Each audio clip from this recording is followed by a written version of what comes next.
Now let's take a deep dive into tonight's discussion.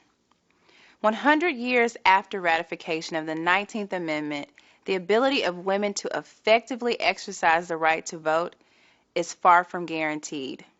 Shortly, you will engage with a powerhouse panel on how restrictive laws impact the intersectionality, the woman, the movement, and the vote. Get settled. Turn your attention to our moderator for the evening and Shelby County Commissioner Tammy Sawyer.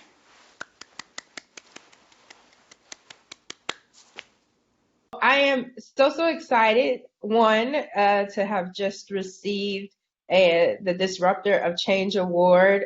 Grateful to the Wonder team for that acknowledgement, and what a powerful set of women who were honored. I am proud to call each of them a friend and a colleague and a fellow disruptor in this work, and so I'm very grateful.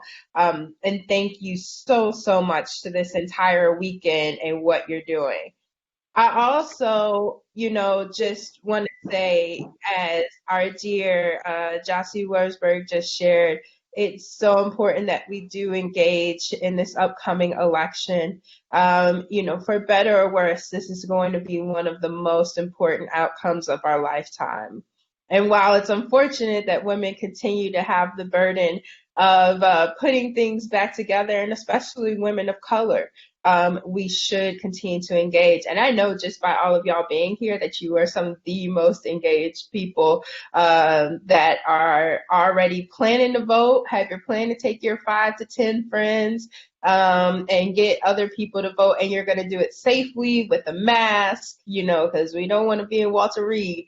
And okay, that's my one Trump joke for the night. But what I want to say is that let's make sure we have our plans done.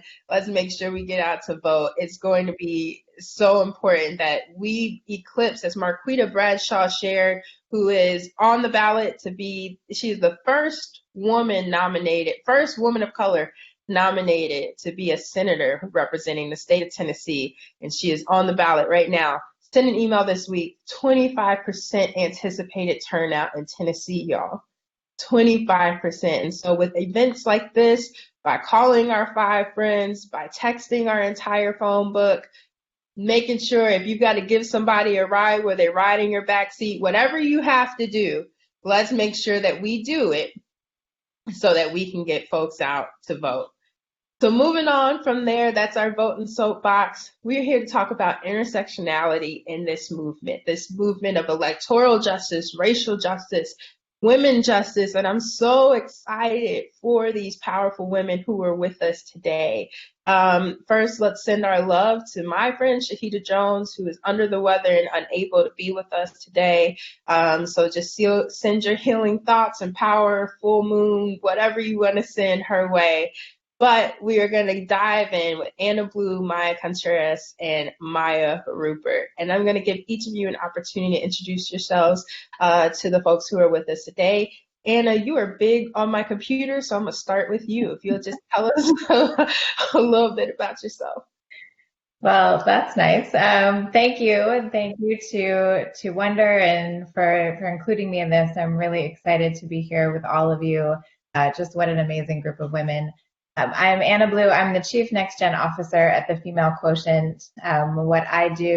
What we do as a whole is work on gender equality in the workplace. How do we advance women, all women in the workplace? And I specifically look at the entry level, building that pipeline, disrupting the workplace, providing more equitable opportunities and a path to leadership for young women. And we do it a ton of ways, but that's not what this is about. So I will turn it over to someone else. Thank you. We're so excited to have you. We'll do school style. Maya C. Hi, my name is Maya Contreras. I'm a voting rights advocate. I'm a political strategist as well, and a domestic narrative interpreter of political policy. I co-founded All Women's Progress Party, which is centered in intersectional policy. And I want to just say really quickly to congratulations to Maya R. I'll say that because I saw today that she might be running the mayoral campaign for Maya Wiley for my city of New York City. Yeah. So I'm You're just right. saying this is a big night. And I know she's not going to brag on herself, so I got to just put it out there. Okay, thank you. Thank you, Maya C. Maya R, big news. You're going to be running Maya W's campaign. What? Tell the people how dope you are. I stand Maya R, just in case no one knew. Are too kind. I love all the Maya power and energy that is coming out of this discussion. Yeah, so I am a political strategist and writer, and I'm currently working. I am working with Maya Wiley while she explores the possibility of running for mayor. So that is obviously still in process. She is, I think, very close to making a decision, and she's an incredible leader and woman and human. And so that has been a really exciting thing that I've gotten to do, and not just because I really enjoy having another Maya that I'm talking to regularly, but in addition, or at least previously, I got a chance to work this last cycle for two just amazing leaders. I got very lucky with the candidates that I worked for. So I managed Julian Castro's campaign until we withdrew, and he actually endorsed Elizabeth Warren at that point. And I actually moved over to her team as well to be a senior advisor, which is where I sort of closed the cycle. So I have gotten a chance to, I think, work with some really great people that are using electoral politics to fight for, the issues we're going to be talking about tonight: racial justice and gender justice and electoral justice, and having that be sort of the North Star of the work that they're trying to do electorally. So that's been really fun. Wonderful. And that's how I know Maya R is through her work with the Castro and the Warren campaigns, and just phenomenal to see a woman of color, a Black woman, lead a presidential race the way that you did. And thank you for being a North Star for me. And my goodness, y'all, a Black woman exploring with a chance to be the first Black woman mayor of New York. Look, take all my coins, the little ones that I have. So that's exciting to hear the possibility of. And so let's just dive into that, right? So we're all here as women today to talk about this word intersectionality, allyship. What is it really? What's it really mean? And so just to kick off, I'll let each of you tell us a little bit about your layers of identity. We talk about intersectionality, it's often treated as just this conversation about race and gender, white women, Black women, but we leave so many people out. We leave out Indigenous women, we leave out trans women and men, we leave out disabled people, we leave out the conversations about class. So what are the layers that you bring to the table that shape a role in your work? And how do you show up in support of those with other marginalized identities that aren't your own? And Maya, you're on screen, so we'll kick it to you, or at least my screen. Which Maya? Oh, sorry, Maya R. Okay, yeah. All right, I'll go. I'm definitely happy to start. I think there's one piece that you named that I think is really important, and a piece of the discussion that we don't talk about, I feel like, as much, and that is the role that class plays, both the way folks sort of grew up and also the experiences that they're having sort of currently, right? And I think that a lot of times our discussion, I think very often we use proxies. We use race a lot of times as a proxy for class. And I think that's a challenging thing to do, and it's especially difficult when you're talking about intersectionality, because the ways those impact identity and actually shape experience are very, very different. And I think that if, having sort of having different socioeconomic backgrounds represented in a room and letting those experiences sort of inform how people are talking about issues and policy and everything. There are very different experiences within, sort of the experience of a Black person who grew up in poverty, or a Black person who now has money but grew up in a very different position, and a white person who grew up in poverty. Like, those are all very different experiences, even if the socioeconomic class itself is the same, because it complicates sort of each piece of an experience. And I think that, to me, is the question of what is sort of intersectionality. When I kind of try to talk about it and ask people to think about it, it's not just, I feel like sometimes we use it just as a shorthand for diversity. And it's not that, right? It really is, it's saying that each aspect of your identity is important and that it interlocks to actually form a unique experience. So it's not just, okay, everybody's women, and then if you're a woman of color, we put racism on top of that, and then if you're a queer woman, we put that. It's that those things come together and remix themselves to really become an interlocked identity that is unique. And so it's difficult to it's very difficult to try to draw similarities in those moments. And I think that by our nature, we try, especially in politics, we try to have the sense of the things that unite us are bigger than the things that divide us. So we want to have unity. We want to say, well, if we're talking about class, those class differences are true across races. And that's not true, and that's okay. And I think that's one of the biggest things we have to get used to talking about intersectionality. It's that we have to get comfortable with divisiveness. And so I think, for me, what I try to do when I am, sort of running the room and in charge of making sure that other folks can bring various identities, that is something that I just sort of always keep in my head. That if I feel discomfort in a moment, like, if somebody talks about an experience that I don't have because they have an identity I don't have, to fight against that discomfort, fight against that natural instinct to try to be like, no, I totally understand what you're saying, and instead say, I don't understand what you're saying. You be the one to talk about this perspective. And I think that is a way to fight against that natural, how do you make sure that you're letting identities that you don't share get a full sort of hearing. I love that. I often think as a Black woman that I get what any other marginalized identity is going through, but each of our experiences are so different.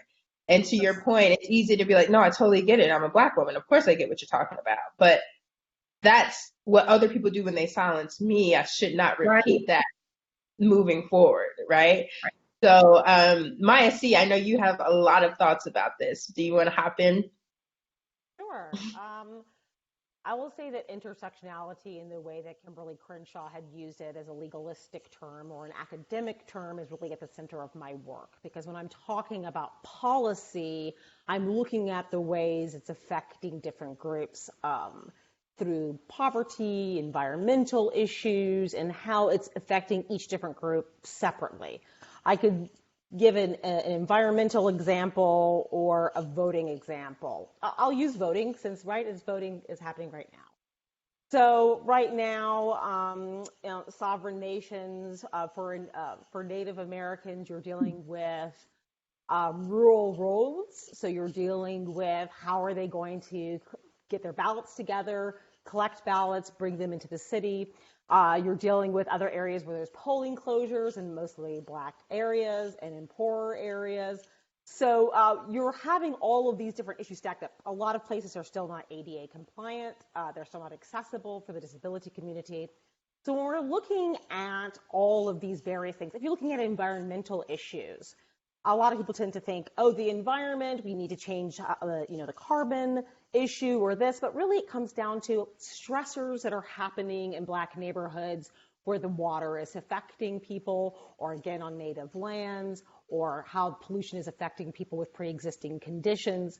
So I think the problem with the word, there's not a problem with the word intersectionality, but the problem is, as Maya R. just said, people tend to use it as a catch-all instead of looking at the complexities of what it encompasses. So to me, I want people to understand that policy, like people, are complex. I'm somebody that grew up in deep poverty. My mom had stage 4 breast cancer when I was 14 years old. because she lost both her breasts, she didn't have the ability to drive a car anymore. I had to learn how to drive when I was 14 years old. I grew up in an incredibly diverse area in Albuquerque, New Mexico. I went to bar mitzvahs and I went to Native communities. 13th year, I went to quinceañeras. So all of these things were informing me as a child, how health issues can devastate a family financially, how important people's religious ideology is into forming their ideas.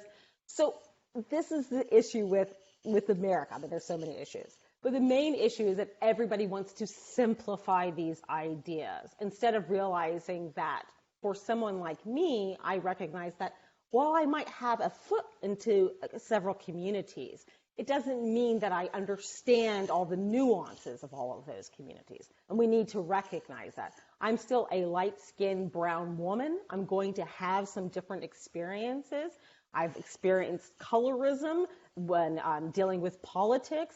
There are lots of frustrating, complex, nuanced things that are happening. And unfortunately, everybody wants this, like, let's all just get along and get on the same page. When, as Maya said, there are just so many differences. So intersectionality is crucial to my work. I think it should be crucial to everyone's work. I'll end with this. Like, for example, the media. The media did not know how to cover Castro's campaign. They had no idea how to cover Kamala's campaign. They didn't understand the nuances within the Latino community. They certainly didn't understand the nuances in the Black community. So, and this happens because there was a lack of inclusion or intersectionality within the media.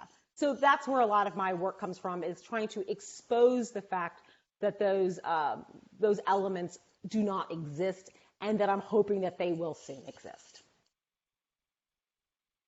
I'm not going to interject every time. I'm an interjector, but I'm not going to interject. But I mean, when talking about intersectionality, the campaign that challenged me the most was the Castro campaign. And I've gained very good Latina and Latino friends, Latinx friends, and just learned a lot about placing my identity second. Again, as a Black woman, I'm always like Black woman, Black woman, Black woman. And, I just think back to when SCOTUS made the decision this year to keep going.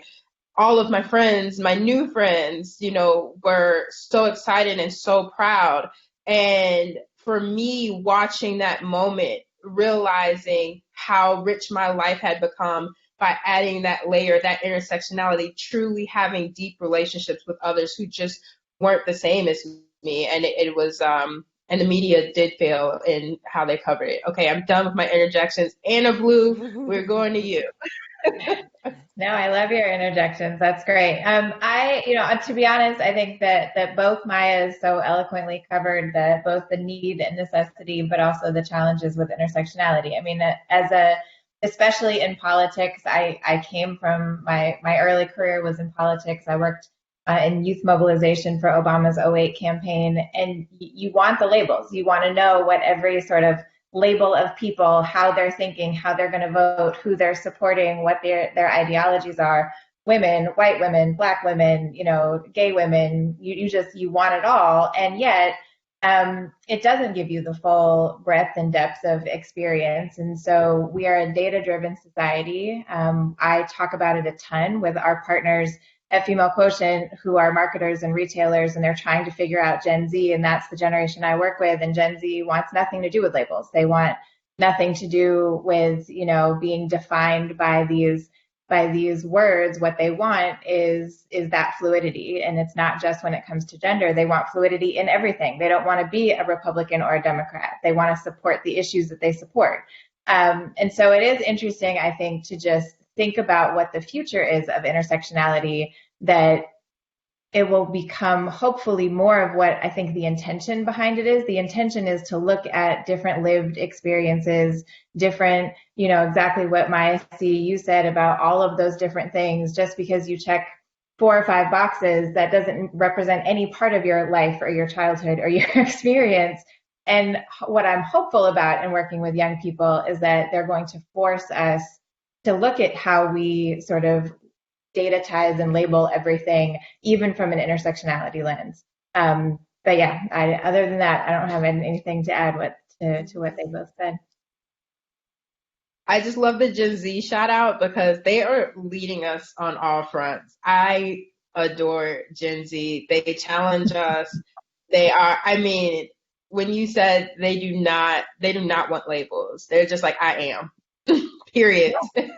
And I'm 38 and I still struggle with that, but they challenge every day like, no, my name is Susan, period. And maybe it's not Susan today, but it's amazing.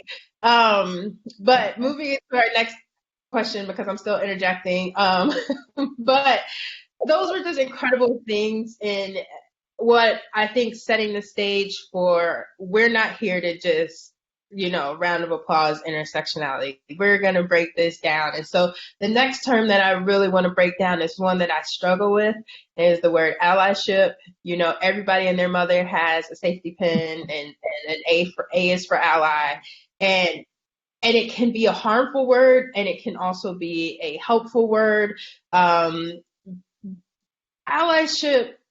is just all over the place right now, right? And some people are doing it right, some people aren't. But what does it mean to you for someone to be a good ally, to you? And in your work, how can people who don't share your identity show up for your community? We can go backwards. Anna? Okay. Yeah, I mean, I agree. Ally is a tough word, especially, to me, it's like the more, I'm trying to find a nice way to say this. Liberal white women, of which I am one, are the worst when it comes to this, in my opinion. I'm going to say it. It is this sense that, you want to say, like, people want to be, they're trying to scream, I'm one of the good guys, I'm one of the good guys, right? And, I support people. I'm going to wear the t-shirts, I'm going to like the things and post the things, and I'm going to showcase my outrage. And then I'm going to call myself an ally. I'm going to call myself an ally because I don't want police officers murdering Black men and women in their homes and in streets and cars and everywhere else in the world. That doesn't make you an ally. And I think that this is where there is a struggle. Like, you, in the way that you asked the question, it was, what does allyship mean for you and what you need? And need is the key word. To be an ally, in my opinion, is to actually deliver on what people need, on what communities need, on what humans are asking for, whether it's your friends, who are going through things, your colleagues, your broader neighborhood, your communities, your country. It really is removing yourself. If you are an ally, it's not about you. Like, allyship can't be about what makes me feel good to deal with being a white person in this country, and a person of privilege. Allyship has to really be about delivering on what other people need. And to me, that's where people tend to fall short in calling themselves out. Absolutely. I won't say anything else. Maya C. Yeah, there is a quote that's pretty famous. It's by a native or indigenous Australian woman named Lilla Watson, I believe. And she says, if you've come here to help me, you're wasting your time. If you've come here because your liberation is bound with mine, then let us work together. To me, that to me is what allyship is. Now, I would like to even move beyond the word allyship. I think one of the issues that I have, and I'm someone that loves to study language and the use of it and the history of it and also how it's weaponized. I feel like, just as Anna just touched on, was a lot of the time allyship is not only is it performative, but it's used to move people who should be centered out of the way, to talk over them, to express how they feel about it. For example, with the murder of Breonna Taylor, I saw posts by people that I feel should have known better, that were white people, that were like, I'm shedding tears for her, I'm crying for her. And to me, it's like, okay, Do you have any idea of the amount of trauma that people are feeling right now, and that they can't even express it in that way because it's been happening since we were born? So to me, I want to move for myself personally. My own thought was I'd like to move beyond the idea of allyship and say, how do we, if we're walking into a room or rolling into a room, or entering into a room with other people, we should just be listening to them and finding out how they want to be talked about. For example, with my friends that are in the disability community, my friend is Rebecca Coakley. She's over at CAP. I'm sure Maya knows Rebecca, because Rebecca loves Castro. So I know that you know her. Okay, so Rebecca Coakley is fabulous. And she's been a good friend of mine for a long time. And we talked about how do we language when we're talking about the disability community? How do we center it? So we say non-disabled or disabled. We don't say differently abled. Why? Because that language is not in the American with Disabilities Act. Disability is. So we have to learn the language of how people want to be talked about or expressed, and realize that that language could change, and we have to be open to that. So if we are going to be allies, then we have to stay open to the fact that things are living, moving, breathing terms. The last thing I'll say is, like I said, I'm half Latina, I'm half Black, and the word Latinx is used now.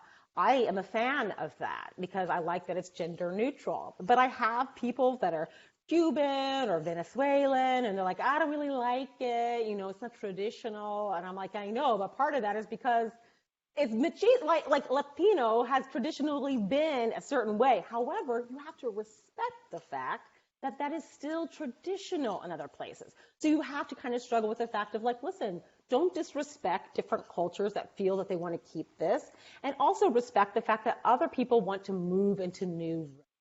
And so that to me is as being an ally, understanding those balances. Okay, that's all I have to say. Mm.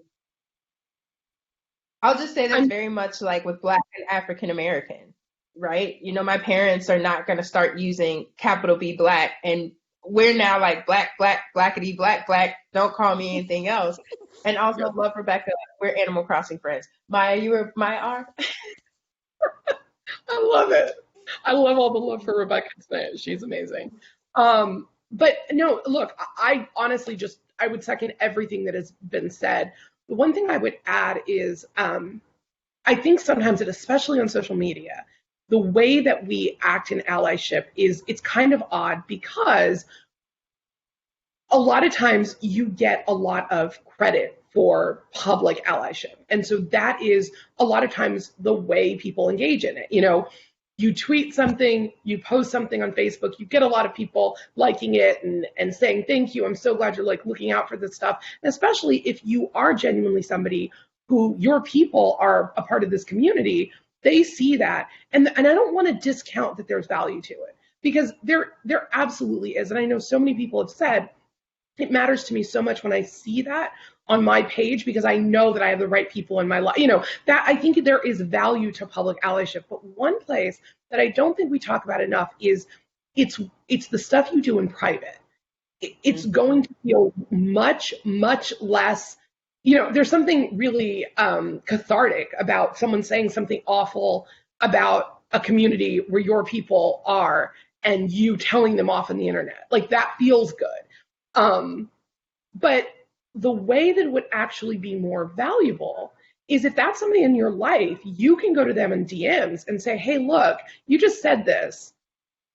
Cards on the table. I used to think this, and here's how I learned, and here's the person in my life that changed the way I thought about it. The thing is, it's much more painful, because you, honestly, in order to make a difference there, you're going to have to make yourself vulnerable. You're going to have to admit that you were not born fully equipped with the vocabulary and the language to talk about the issues that you have now, that you got there because other people gave you grace and generosity and let you learn, and now you're going to do that for someone else.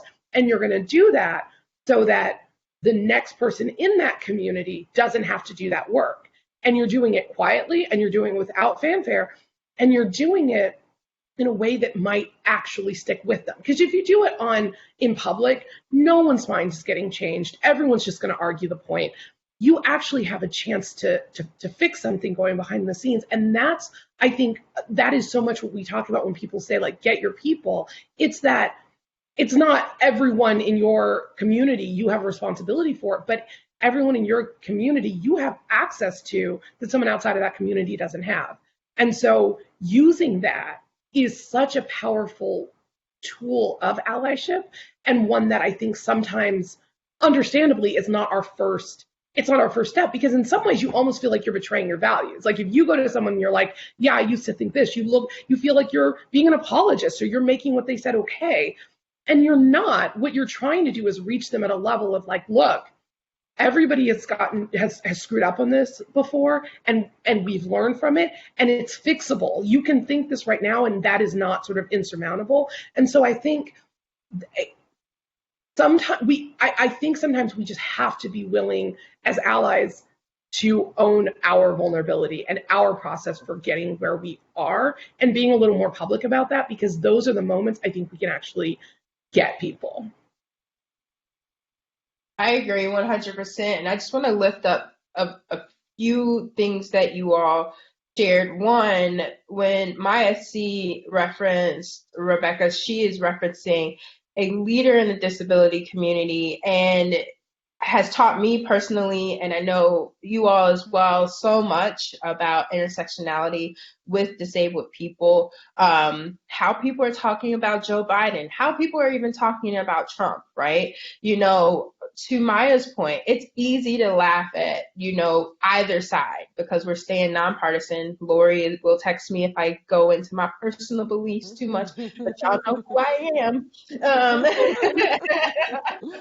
But I would just say, even with how we talk about Trump, when we talk about his weight, when we say he must be crazy, when we talk about his illness, even the conversations that are, you know, abounding right now with him having contacted, my cat keeps crawling up my leg, having COVID-19, right? How are we having these conversations without further marginalizing a whole group of people that get marginalized on a daily basis, the disabled community, right? And so can we have these conversations about either Trump or Biden's health, you know, without, and is that even our role as not doctors? So those are the type of things that I have learned in my role as, you know, to Maya's point, not being an ally, but my freedom, my liberation is bound up with others doing this work, with others whose identities continue to be oppressed. And so how do I continue to be a part of the conversation and grow with them? And it's about, your ego has to be put aside and be willing to learn.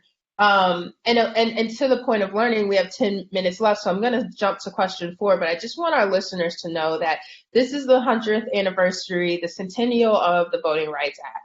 Not the Voting Rights Act, I'm sorry, but the constitutional amendment for women to have the right to vote. And all across the country this year, there have been celebrations. I'll be a part of some here in Memphis. But one thing that's important for us to note, y'all, is that in 1920, the only people who fully received the right to vote were white women, and really white women, upper class white women, if we're honest. And so just a quick historical timeline. Asian women weren't fully allowed to vote until the 1950s. Native women weren't fully allowed to vote until 1962. Latinos weren't allowed to vote until the 1970s, y'all, because the United States continued to discriminate against people who spoke a second language, who were non-English speakers. So, and that wasn't just Latino women, but the majority of Latino women were kept from being allowed to register to vote until the 70s, the generation that the majority of our parents were born in or grew up in. And of course, Black women were not fully able to vote until the 1960s.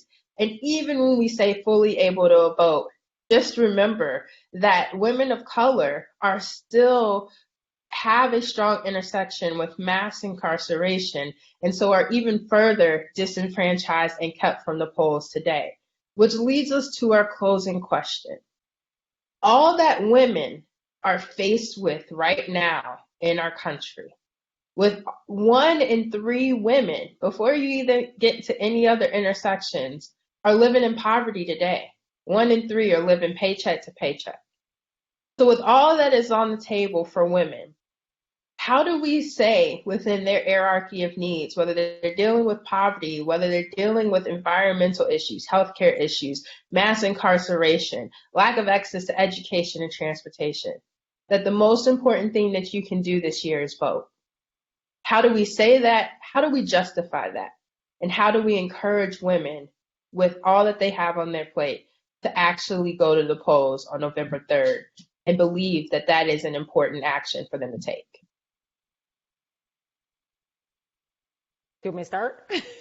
Yes, sorry. Okay, sure. So I'll say really quickly. I'll say really quickly that as a country, we've never been fully enfranchised to vote. We still aren't, right? Because we still have, even with Florida and Iowa finally saying we're going to figure out a way to let reentrants vote. They imposed a poll tax. And, we still have problems in Wisconsin with people being able to vote after they've been incarcerated. Technically, through laws passed in our country, we've only been fully enfranchised, if we're going to take out felon disenfranchisement, which I don't want to, but let's just take it out for a second. We've only been fully enfranchised from 1990, when the American with Disability Act passed, and you finally have disabled voters able to vote. And then it ends in 2013 when SCOTUS guts the Voting Rights Act, guts the VRA. So that's really 23 years only where we've been basically fully enfranchised, and I will say that as women, as trans women, as non-binary people, okay? So when you talk about the challenge of how are we going to encourage people to vote, especially if they feel like, well, Maya, nothing ever changes for me. Trust me, I get this question every single day. And what I tell people is, first of all, I never shame the voters. Because one of the issues that we have in this country is a lack of civic education, and it is my firm belief that if there was a massive investment from pre-K to through college in civic education and sex education and on and on and on, that there would be a motivation to be more civically involved. Right now, 80% of Americans have no idea who their state legislature is, state legislatures are, and only 39% of people can name all three branches of our government, okay? So we have a severe lack of understanding who is making laws over our lives. If we even look at Breonna Taylor, what happened there, and we see the mishigas that happened with the AG there, people are starting to recognize that a lot of these positions are elected positions, that there are over 500,000 elected seats in the United States, right? When I start giving talks about voting rights, people are shocked at the number of seats that are available in America, and they're shocked to realize how each of these little things does something important. I'll last say this. In New York right now, we're having a lot of issues with our ballots, which is so embarrassing. I can't even deal with it, okay? I talked to Kristen Clark. I hope she doesn't mind me saying this. She said, it's a hot mess. Okay, so to me, it's upsetting, but part of the reason why it's bad is because our Board of Elections, it have an antiquated system, we have an old system in place. We have to have people that who want to be involved with our Board of Elections. That's an elected position. We have to, trust me when I say, there are so many positions there that people are like, I'm not really interested in that. It doesn't seem very glamorous. And these are people making decisions over really important things over our life every single day. School board education, on and on. So I tell this to people. Look, your vote does count. But you can't just think of the federal elections as the thing that's going to change everything. To me, the president is a figurehead, is a beacon of what this country's main philosophy kinda-ish is, but really what affects you is state level and local politics. And, I don't call it bottom up, I say foundation to the sphere of what's happening, okay? So I always tell people, you've got to be involved, but it can't just be the presidential election. If you really want to make a difference in your life, if you want to change the way your drinking water tastes, if you want to change how the air you breathe is, you're voting all the time. I think my husband and I voted like 8 times in New York in the last 2 years. That's how many freaking elections that we have, okay? So I will end with that. I hope that any of that made sense. Okay, thanks. Thank you, Maya. Erica, our dear Erica Conley is signaling us we have to wrap. I know I took a lot of airtime. I apologize. I'm working on that. But Maya and Anna, do you have final thoughts you want to give to Maya R and Anna? Final thoughts for our listeners. Why should they vote? Why should women care about November 3rd? Anna, please.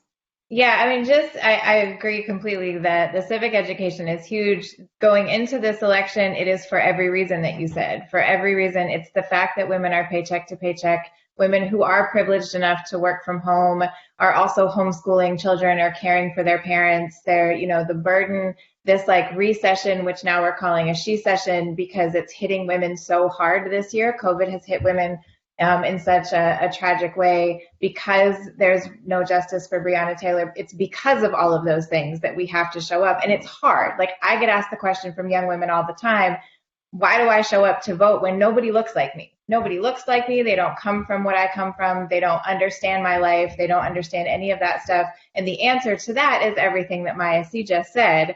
It is the education. It's understanding how all of these things are linked and connected in all the different elections. But this year in particular, it is actually because of everything that you said that feels so taxing to then think why, voting is the number one thing, but it's why. Like that's the equal sign right there. Thank you. The last. Go ahead, Maya. Yep. Oh, sorry. No, please. I was just going to say thank you for bringing the young people in. Maya, go ahead. I was going to say just the last thing is I agree with absolutely everything. And I think that if someone says, I'm not planning on voting, those are the reasons you give them. And then we need to find different people who are running. And maybe those people who are saying that I don't want to vote, that's who needs to run. Because I think we are if someone says, I am one of the 1 in 3 women who's living paycheck to paycheck, and I'm not voting because everyone's talking about the middle class and no one's talking about the working poor. We need candidates that are going to talk to them. And if we can't keep acting shocked that the people that don't have, are not living lives that we are talking about and centering and having policies that would impact, don't want to vote. And so I think it has to be both and. We need to encourage people. We need the better education. And we also need to tell candidates, if you're hearing that people aren't voting, that's as much a you problem as it is a them problem. Talk to more of your people. 100% agree. 100%. Well, this was powerful. I think I could personally do this all night, but we're going to wrap it up. And y'all follow Maya Rupert, Maya Contreras, Anna Blue. They are doing amazing work. You can find them all on social media and just, game-changing women, disruptors of change. And hopefully we will all continue to be able to support what you do. And thank you for being a part of this conversation today. Thank you so much. For having us. Congrats. Yes. Absolutely. All right. Well, we're going to pass it back over to the One Her team. Thanks for joining our conversation on intersectionality, which we've broken down. As Maya C said, it's bigger than allyship.